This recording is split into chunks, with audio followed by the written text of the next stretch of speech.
Nabi Habakuk diutus oleh Tuhan kepada bangsa Israel. Padahal waktu itu bangsa Israel sudah diingatkan, hak Israel, kalau kau mau melihat pemulihan oleh Tuhan, jawabannya cuma satu, kau kembali kepada Tuhan.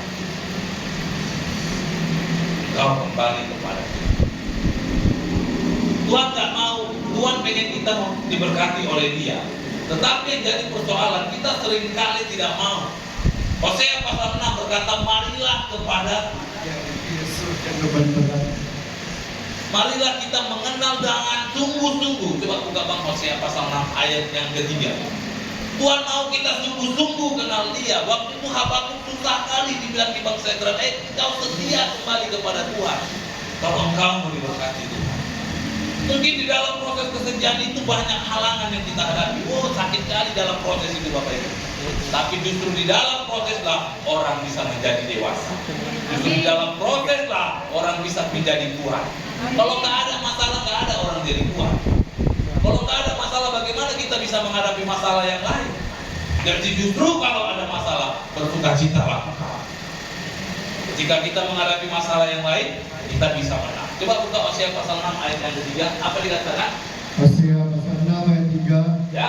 Marilah kita mengenal dan berusaha sungguh-sungguh mengenal Tuhan. Ya. Ia pasti muncul seperti fajar, ia akan datang kepada kita seperti hujan pada air musim, ia mengairi bumi. Jadi jelas Hosea bilang, marilah kita mengenal Tuhan. Jadi marilah kita sungguh-sungguh mencari Tuhan. Mencari Tuhan itu bukan semata-mata hanya menjadi berdoa, bukan semata-mata hanya berdoa, tapi Alkitab katakan kita harus menjadi pelaku-pelaku firman. Katakan kiri kanannya, ayo kita lakukan firman. Ayo kita lakukan firman. Amin.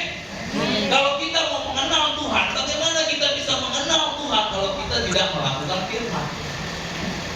Aku baca nih Pak, kita Kejadian sampai Wahyu, tapi tidak ada yang kulakukan sama dengan hanya menambah pengetahuan tapi tidak menambah iman. Orang itu bisa kuat waktu dia lakukan firman. Ada kisah tentang 4 perumpamaan. Ada yang ditabur di semaduri, di batu-batuan, ada di tanah yang subur. Kenapa di tanah yang subur ini dia pernah mengalami hasil yang berlipat kali ganda? Ada yang 30, 60, bahkan 100 kali berkat. Kenapa? Karena dia melakukan firman Tuhan. Melakukan firman Tuhan berarti mengalahkan logika, mengalahkan daging, mengalahkan keinginan kita. Memang gak gampang melakukannya, tapi waktu kita mau, waktu kita bisa, waktu kita relakan hati kita